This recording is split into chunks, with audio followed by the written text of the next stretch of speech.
It says I'm live. I am a few minutes late. I apologize. I'm just setting my timer because today sometimes I actually go like 40 minutes, even though I kind of block this for 30 minutes. But today I have to do two local closet clear out pickups. Actually, one's a drop off from ones I've already reviewed and did a purchase from, and one is a pickup from someone new. I'm waiting on someone else new. So local closet clear out has been going well here. And I have a video on that if you're ever curious about my local closet clear out and what I'm doing. And it's not like I made it up, but it's how I do it. So that video is out there. And then I'm actually working on some more stuff, more resources. So that should hopefully be coming soon. There's just not enough hours in the day. Hi there. I know we've got one person. Hopefully we'll get a few more. I'm going to try to stick to this 11 o'clock a.m. Eastern time place. But I think Lindy Glenn is going to go back to her Monday motivation. And I think that's going to be in the afternoon. So I don't think I have too many options for during the day. Plus, this is when Gio is at his little school, so it's the easiest for me to hop on uninterrupted. But I do have two small topics today, and then we can, go into reseller mom questions and answer. If anyone has them, they can go ahead and put them in the chat. But the two things that I wanted to talk about today was, well, I'll just start with one, and we'll see how it goes. So the idea of being a reselling mom and being a work from home mom versus a stay at home mom.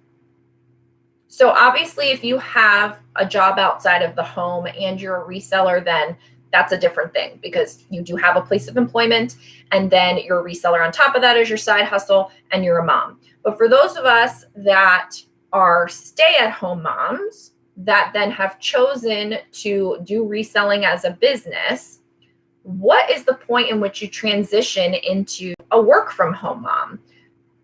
I struggle with this because part of me, when when people say, what do you do or whatever, I say I'm a stay-at-home mom and I have a small business. And sometimes that doesn't sit right with me because I feel like if I said, I work from home, I have my own business, that would probably project a completely different idea in someone's mind than when I say I'm a stay-at-home mom and I have a business, or if I just said I'm a stay-at-home mom. So I'm really curious how people talk about it. And I just did a video call, which will be Reseller Conversations coming up this week. And my guest said, I'm a work from home mom.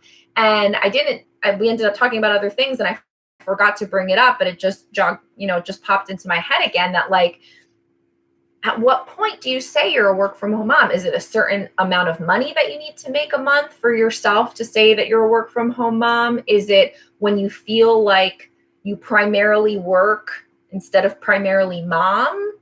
So is it a time thing? Again, Gio's still little. He only goes to school part-time, 3 little half days. So I still feel like I'm primarily a mom, with most of my waking hours. And, the business, I squeeze it into every crevice of time that I can. So for me, even though I work a lot and I feel like in my head, it's always thinking about the business. And I don't think I'll ever be able to, I'm just one of those people. I just wonder,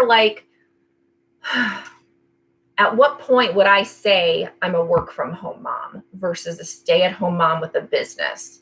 So we've got one person in here. Hopefully we'll get a few more. I'm really curious what people think about that. And if you watch this in the replay later, I would love to hear your comments. How do you address yourself? How do you tell people about what you do? Do you say I'm a stay-at-home mom, a work from home mom? Do you not say any of that? And you just say I have my own small business because they automatically know, do you not even identify as a mom to begin with? I don't know. It's very interesting how my identity has changed after becoming a mom and then becoming a mom with a business as well. It's very interesting to me. The other topic that I would bring up too is the mom guilt, because I had an idea of what mom guilt was before I was a mom. And then I became a mom and the plan was actually to go back to work and put Gio in daycare. And then we tried that, had a couple snafus and just decided against the whole thing. And then I left my job to stay home with him. And then I developed the business after Gio was about 6 months old.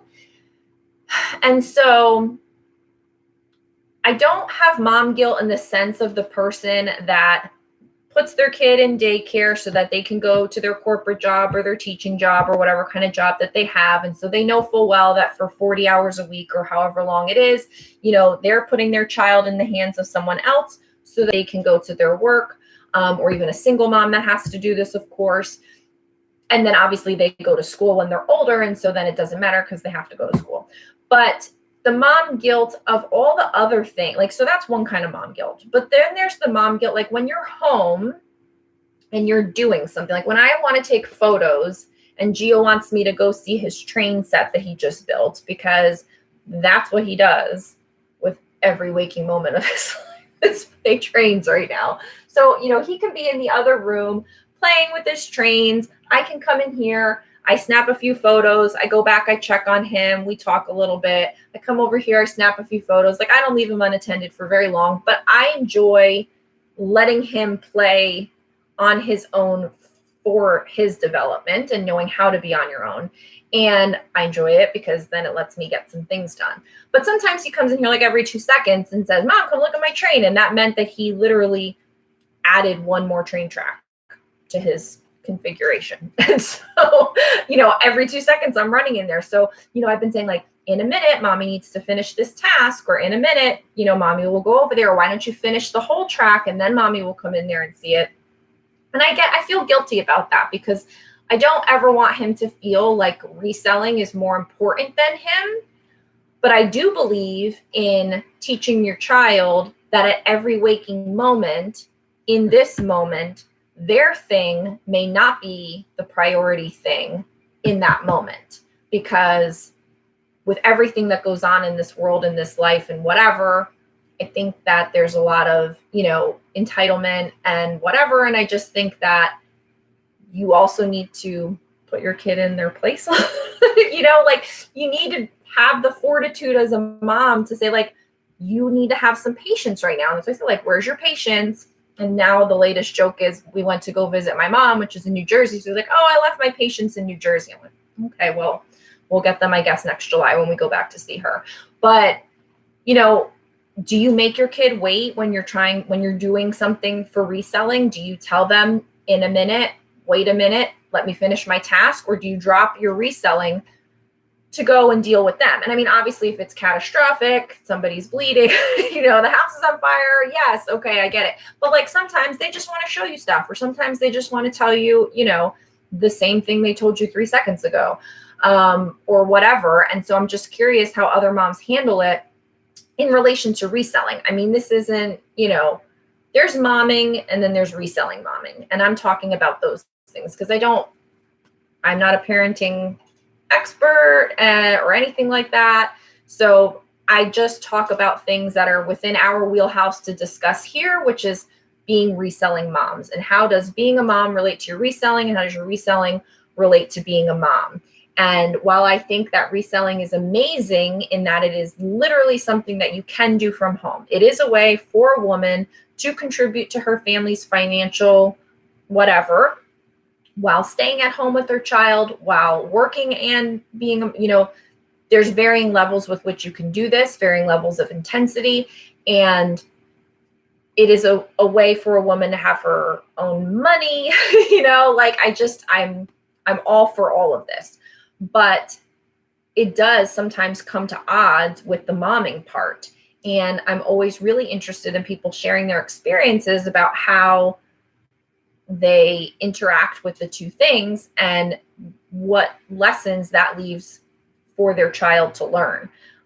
Is it I've seen some women post on Facebook groups, my kid's always getting in the middle of my photography and I can't get anything done and it's so frustrating, and they're very worked up. And I get that way a little bit, but I also try to bring Gio into reselling as much as I can. And he, at least at this point in time, at being almost 4 years old, allows me to do that. And so there are elements of the reselling that he thinks are more fun than others. But for the most part, he likes being in here when I'm in here in the reselling room taking pictures. He wants to bring his little computer and his little phone and do work. Sometimes he wants to measure things with the tape measure. Yesterday he took my phone and said, it's Gio's turn to take pictures. And he took some 97 pictures on my phone. So, I think it's all about how you handle it with your kids. And again, if you have older kids, that's a different thing. But, they may have thoughts about it too. Like my mom buys other people's old clothes and then sells them. Like, I don't know. Does anybody deal with, I'm curious what the possible backlash from an older child might be, something that I can think about since Gio is younger and kind of head off at the pass. Like, what are some of the negative aspects of being a reselling mom as far as the impact on your kids? And again, we just have one person, and I'm grateful for you being here. Thank you so much. And it's fine if you don't want to jump in, no problem. Or is it me? Do I show up as one person? There's one person watching. Is it me or is it another person? I don't know. But anyway, eventually maybe. I didn't post in advance today. I got backed up with my schedule. But like, I would really love for this particular video, now that I'm kind of rambling about it, to be like a great clearinghouse of comments that maybe I can do other videos on in the future with more key topics, things to bring up with my guests on Momversations, which airs on Saturdays.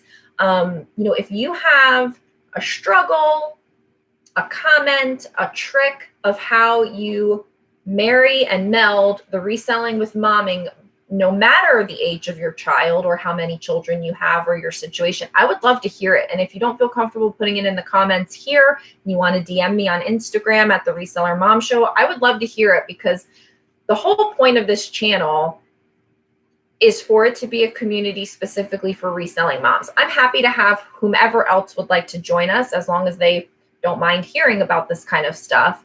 I do have some men that make comments on Instagram, comments on YouTube on videos. So there's clearly men out there that are watching. Maybe they're stay-at-home dads, and so they can identify with some of this as a stay-at-home dad. And I don't mean to be exclusive. I just felt that when I was coming up through reselling, and I'm still very new, I've only been doing this 3 years, that there was no specific mom reseller voice. And I really needed that. And so it ended up that I am that, but I don't even want it to necessarily be just me. I want it to be a place, a community for everyone that has a different, unique situation, to be able to feel like that they could commiserate with someone else that's in somewhat of a similar situation. Or like, I love talking to moms that have older kids, because then I can be like, so what's going to happen in 3 years? Like, there were I put this in a Facebook group. I think it was the Facebook group that I have in my link tree, that it's for reselling moms. And, like, what happens when your kid goes to school? Because I fantasize about it. Like, I fantasize about having 5 full days a week to do reselling things. Like, this is going to be my workcation, like my work vacation. And then I kind of heard from them like, well, yes, but there's also a lot of driving around for pickup and drop off and activities. And then there's homework that you have to do when they get home. And then you have to squeeze that in with, still all your normal household things. And so it's kind of like a swap. And I found that at each stage of Geo so far, it's like the problems from over here at this stage get swapped with the problems coming up from the next stage. So I don't think it's all going to be roses, but I do think I'll have bigger chunks of time where I can have some focus. And that would be nice, because at times I can be quite scattered, believe it or not. But yeah, I think I don't have a lot of mom guilt. I will be honest, because I do think I do a good job of bringing Gio into the reselling, showing him things, teaching him things, asking him things, and kind of involving him in what I'm doing at the time. So there's that. And then I think that the other part of it is that when I do make him wait, I take solace in the fact that I'm teaching him to use his patience, teaching him to know that you should be focused on a task and that you shouldn't let distractions take you away from that task until you're done with that task, as long as those distractions are not a bigger priority than the task that you're doing. So I feel like they're just good learning lessons that help keep it a little more calm for us. And so I don't feel like crazy frustration that I've seen some people voice, like I said, in Facebook groups or what have you, when they do have little kids. Also, I think Gio's kind of starting to get past the point where it was the worst. If I look back now, I would say probably, and I don't know if I've said this before, like 1.5 to like 2.5 were probably was the worst period of time as far as trying to get things because it was just, they were active and mobile. There was so many new things because they were now active, quite at the point where they could do so great at independent play, couldn't do so great at doing things for themselves, so I don't know. That's how I feel. 1.5 to 2.5 was, I felt like, the worst part. Not the worst part of being a mom, but like of trying to get things done as a mom. So we're coming up on about 15 minutes in. I don't have any questions yet, and that's okay. And I mean, I'm doing these lives because I wanted to challenge myself, and I did want there a place to be back and forth, though particularly this morning, I got backed up with my schedule and I didn't get a chance to promote it in advance. And it's not like we've had, what just happened? Oh, like a screen popped up. I thought I lost everything. Like, I'm a technology idiot. So if this doesn't work out, like, it's okay. So if anyone wants to leave a comment, like, listen, you need to stop talking to yourself at 11 in the morning because no one needs to come to your lives. Like, that's fine. It won't hurt my feelings. You could tell me. But like I said, I did it to challenge myself. I wanted to kind of like check all the boxes of learning what it means to be a YouTuber and like get different skills and offer different opportunities for people to connect, because sometimes people connect in the chat without it having necessarily to be related to me. But I also recognize it's in the middle of the day and like I'm not big enough yet for like lots of people to be like popping off in my chat. So there's that. But I am excited. Oh, and I meant to start off with this. Yay! Thank you to everyone who is a subscriber to this channel. I finally hit 1,000 subscribers yesterday. It was very exciting. It was yesterday or the day before? The 14th. So 2 days ago. Oh my God, 2 days ago. And it was funny because I started the channel exactly on February 14th. I know Valentine's Day, weird, whatever. I started it on February 14th, and on September 14th was the day I got my 1,000th subscriber. And then a little sum. So it took, what is that? I think it was 7 months. March, April, May, June, July. 7 months. 7 months to get the 1,000 subscribers. I am just shy of the watch time right now. I think I need like, I don't know, 50 or 70 more hours of watch time. And then that threshold should be met. And then I can get monetized. So for those that have kind of been, maybe not a lot of people share all about the beginnings of a YouTube channel. And I haven't shared as much as I've wanted to. It's just, I haven't had a lot of time to.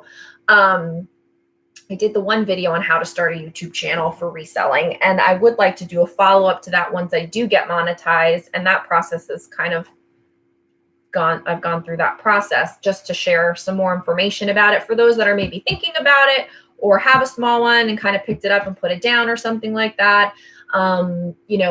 Because I feel like a lot of big YouTubers, and then there's some medium-sized YouTubers. And then I feel like when you're a new YouTuber, for reselling anyway, in the reselling community, like there's so many people that have channels that I may never find. Like they may never show up in suggested, and their videos may never pop up in something that I search for when I want to know something or what have you. And so I feel like Instagram's a great place to find out about people that end up having YouTube channels, but sometimes YouTube isn't the best place unless you don't care who you're looking for to find someone that you weren't looking for.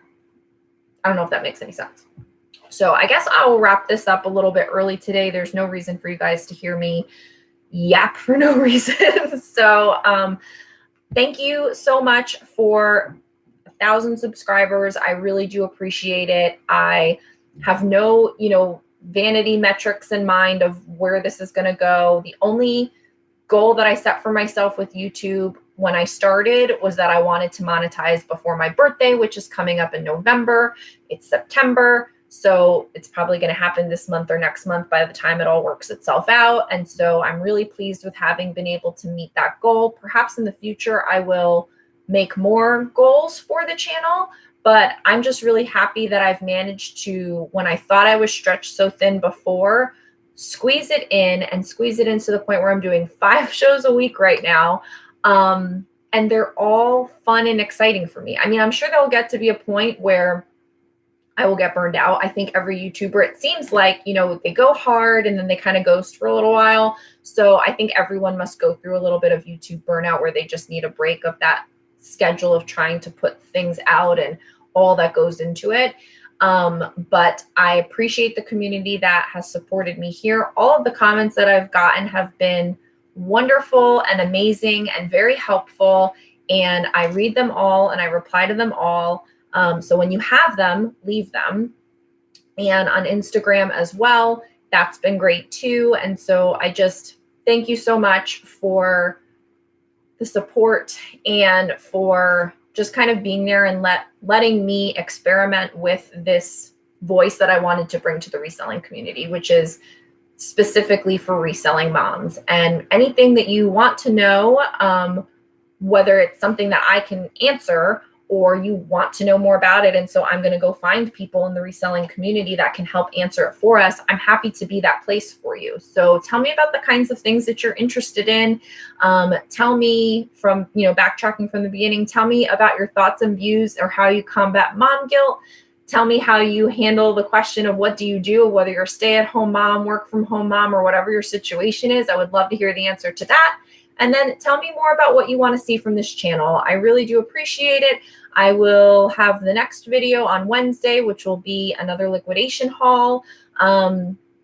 Friday with another tips video, and then Saturday with another Momversations. So stay tuned again for 5 shows a week, everyone. Thanks so much. Have a nice day. Thanks for joining me. The person that's here / maybe it was me. I'm not sure. But I do appreciate it. Have a great day. Bye.